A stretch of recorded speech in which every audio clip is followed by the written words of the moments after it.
Imagine this for a second. You're running a business, and your ultimate goal is to make the absolute most money possible. But how do you know the exact perfect price to charge to make that happen? Let's say you own a car rental company. The data you have is crystal clear. If you charge $50 a day, every single car gets rented out. But if you hike that price up to $200, 0 cars leave the lot. Obviously, your sweet spot is somewhere in between. So how do you find the precise price that mathematically guarantees the maximum possible revenue? Are we just going to use trial and error? Guessing? Absolutely not. We're going to use calculus. Here's our roadmap for this explainer.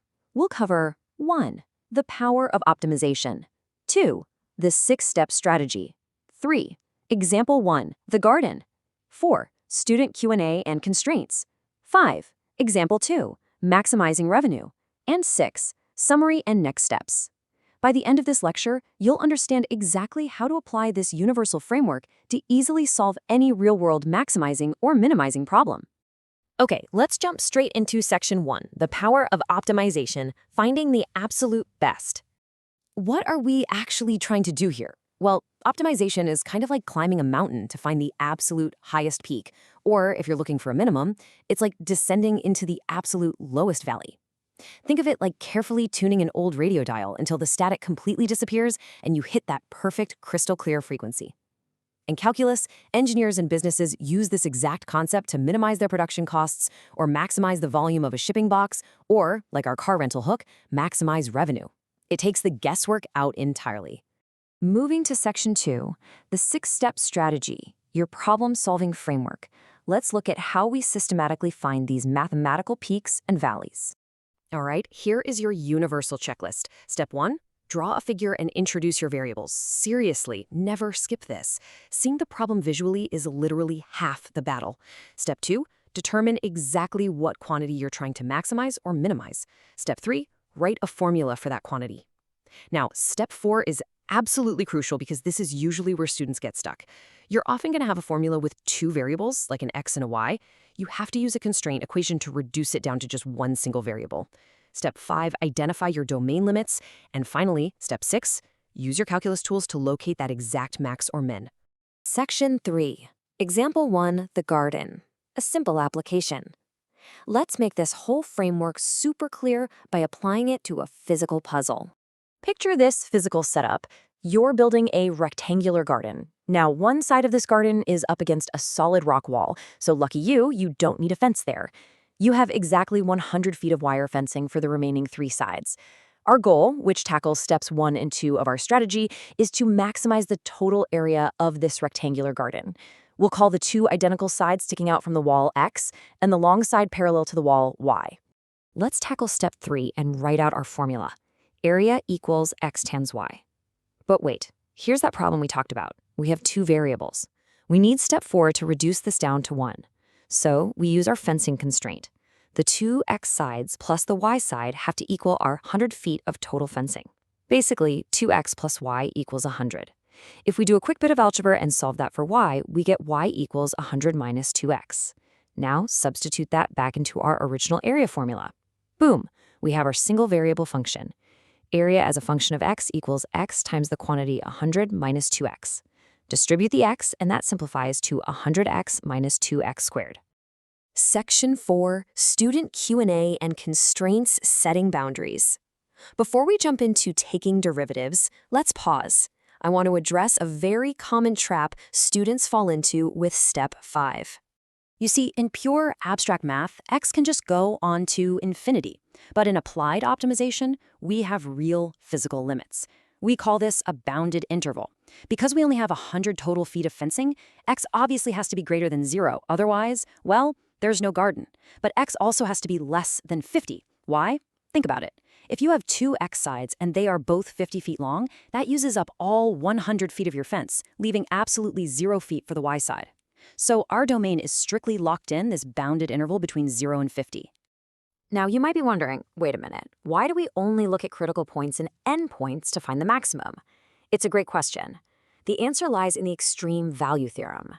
It tells us that on a closed interval, the absolute highest and lowest points of a continuous graph must happen in one of 2 places. Either where the graph peaks, which is our critical point, or at the very edges, the endpoints. Now, since we already know the garden area is 0 at our extreme endpoints of 0 and 50, the absolute maximum area has to be hiding right up at the peak, our critical point. So the whole trick is just calculating that peak. We take our area function, a of x equals 100x minus 2x squared, and we find the derivative. That gives us a prime of x equals 100 minus 4x. To find the very top of the mountain, we set that derivative to 0. 100 minus 4x equals 0. Move the 4x over, so 4x equals 100, and divide by 4. That means x equals 25. Our mathematically optimal side length is exactly 25 feet. And hey, if x is 25, our other side y is 100 minus 2 times 25, which leaves 50 feet. And there it is, the big payoff. 25 times 50 gives us our absolute maximum possible garden area, 1,250 square feet. No guessing, no trial and error, just perfect, optimal math. Section 5, Example 2, Maximizing Revenue, the business application. Let's take this exact same logic and apply it to that high-stakes car rental problem from the start of the lecture. Let's rapidly lay out our business variables. Our rental price P is bounded between $50 and $200. Our market data shows the number of cars rented, which we'll call N, equals 1,000 minus 5 times the price P. Our ultimate goal here is to maximize total revenue, R. And revenue is simply the number of cars rented, N, multiplied by the price we charge, P. Let's follow the steps. We need a single variable formula, so we substitute our N formula directly into the revenue formula.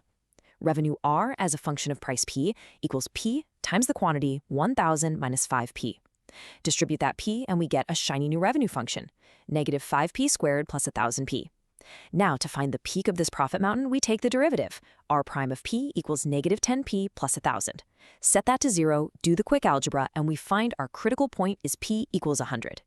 But let's actually verify this. We always check our critical point against our domain endpoints just to be absolutely certain. At our bottom endpoint of $50, we calculate a revenue of $37,500. At our top endpoint of $200, we make a big, fat 0. But right in the middle, at our critical point of $100, we hit exactly $50,000. The math doesn't lie. By setting the daily rental price exactly at $100, the owners mathematically guarantee the absolute maximum possible revenue for their business. Calculus literally pays off. Section 6, Summary and Next Steps. Before we wrap up, let's cement these core takeaways so they stick with you. Lock this checklist into your memory for your next exam. 1. Draw a figure. 2. Identify what you need to maximize or minimize. 3. Write out the formula. 4.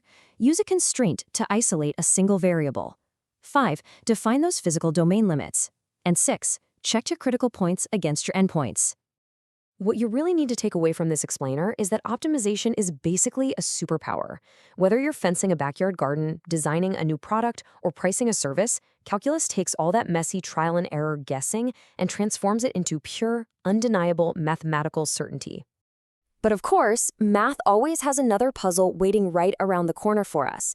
Now that we've totally mastered finding these peaks and valleys, what happens when we try to evaluate limits that seem frankly mathematically impossible, like trying to divide 0 by 0 or infinity by infinity? We are going to uncover that exact mystery in our next explainer on L'Hopital's rule.